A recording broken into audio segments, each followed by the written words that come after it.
কিয়ামতের ময়দানে সূর্য যখন উপরাইয়া পড়বে, নাফরমানদের তালুটা টাস টাস কইরা খাইতা মগজগুলা ভাতের মতো উতলাইয়া বাইয়া বাইয়া পড়তে থাকবে। লা ইয়ামুতু ফিহা ওয়ালা ইয়াহইয়া, মানুষ বাঁচবেও না মরবেও না, মরণ তালাশ করে আর পাওয়া যাবে না। এ দুনিয়ার পাগল আমার বাবারা, ওই অবস্থায় আল্লাহর হাবিব সাল্লাল্লাহু আলাইহি ওয়াসাল্লাম হাউজে কাউসারের পাশে ঝান্ডা উঠাইবে, ডাক দেবে, রে উম্মতেরা আসো আসো, তোমাদেরকে এক গ্লাস হাউজে কাউসারের পানি পান করাইয়া দেই। 50,000 বছর সময়ের ভিতরে পানির পিপাসা লাগবে না। কোটি কোটি উম্মত দৌড় মারবে, আল্লাহর হাবিবের ছানটার নিচে যাবে।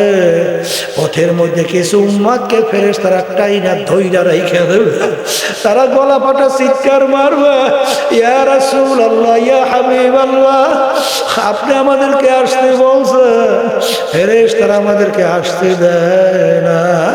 আল্লাহর হাবিব বলেন, ফেরেশতারা উম্মতদেরকে ছাড়ো, হাউজে কাউসারে পানি পান করাবো, পানির পিপাসা লাগবে না। এ আল্লাহর রাসূল, আপনার এই উম্মত, হারে আপনার দাড়ি এর উপরে অস্ত্র লাগাইছে, আপনার সুন্নাত অনুযায়ী জীবন চালায় নাই, আরে আপনার নিয়ে যাওয়া আল্লাহর হুকুম অনুযায়ী তরিকা অনুযায়ী চলে নাই, আল্লাহর নীতি আদর্শ মানে নাই, মানব রচিত তন্ত্র মন্ত্র কুফরি বাস্তবায়নের জন্য তাদের পক্ষে স্লোগান দিয়েছে, আপনার হুকুমের বিরুদ্ধে আচরণ করছে। এইটা বলার সঙ্গে সঙ্গে আল্লাহর হাবিবের দেল মোবারকে কষ্ট লাগে। আল্লাহ রাসূল বলবেন, সোকার সোকার, দূর হ দূর হ দূর হ, নাফরমান তোরা আমার উম্মত না। এ দুনিয়াদার পাগল আমার বাবারা, আগুনের ভিতরে পড়লে সে বোঝে আগুনের মর্ম জ্বালা কি। সমুদ্রের ভিতরে পড়লে সে বোঝে, একবার সমুদ্রে তুফানে তার মাথা নিচে নিয়ে যায়, আবার বাঁচার জন্য মাথা উপরের দিকে উঠা, আবার তুফানে তার মাথার নিচে নিয়ে যায়, আবার বাঁচার জন্য মাথা উপরে উঠে ঢেলো ঢেলো একটু তাকায়। আল্লাহ রাসূল সাল্লাল্লাহু আলাইহি ওয়াসাল্লাম বলে, কবর ভিতরে নাফরমান এই অবস্থায় থাকবে, আল্লাহ আপনি আমাদেরকে মাফ করে দিয়ে, আল্লাহ আমিনু কামা আমানা নাস।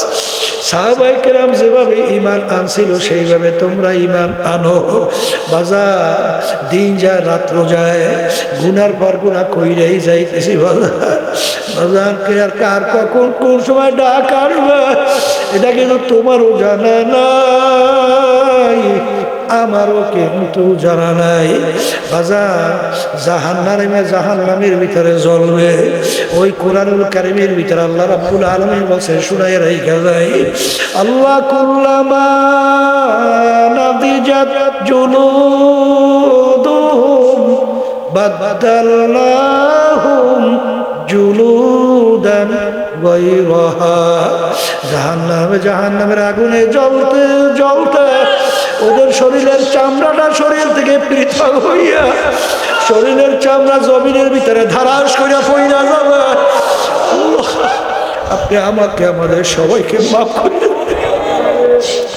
যেই মামলার তদবির নাই, ওই মামলারও কিন্তু খালাস নাই, আবার নতুন জামরা গজাইয়া যাবে। এ দুনিয়াদার পাগল আমার বাবারা, আমার মালিক গাবি গরু দিল দুধ খাওয়ার জন্যে, বাচ্চা হবে গরুর বংশ বিস্তার লাভ করবে, আম গাছ দিল আম খাওয়ার জন্যে, ফল গাছ দিল ফল খাওয়ার জন্যে, মাছ দিল খাওয়ার জন্যে, বাজান অন্য অন্য জিনিস দিল অন্য অন্য কাজের জন্যে।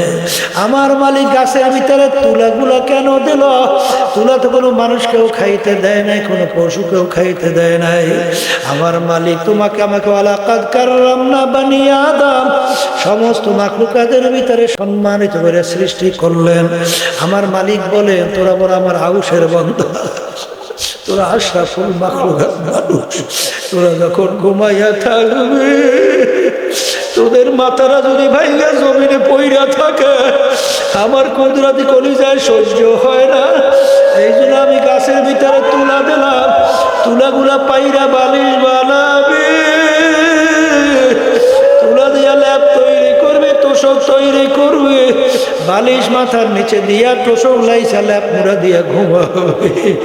এ বন্দাবান্দি আমি তোর বিচার চাইয়া চাইয়া দেখি, হজরের সময় মুয়াজ্জিন যখন আমার পক্ষ থেকে দাওয়াত দেয়, আসসালাতু খায়রুম মিনান নাওম, ঘুম হইতে নামাজ ভালো, আমি শীতের ভিতরে দেখি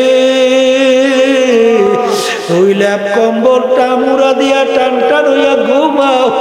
আরে তুই আমার হুকুম পালন করার জন্য তোকে মসজিদে আমি পাই নাই, তোকে জোহরে ডাকছি পাই নাই, আসরে পাই নাই, মাগরিবে ডাকছি পাই নাই, এশায় ডাকছি পাই নাই, রমজানে রোজা রাখছি বলতে রাখছি বলো রাখে নাই, পর্দা করতে বলছি করো নাই, ধনী হয়েছে হজ জাকাত আদায় করতে বলছি করো নাই, হারাম হালাল তমিজ করে খাইতে চলতে বলছি খাও নাই চলো নাই।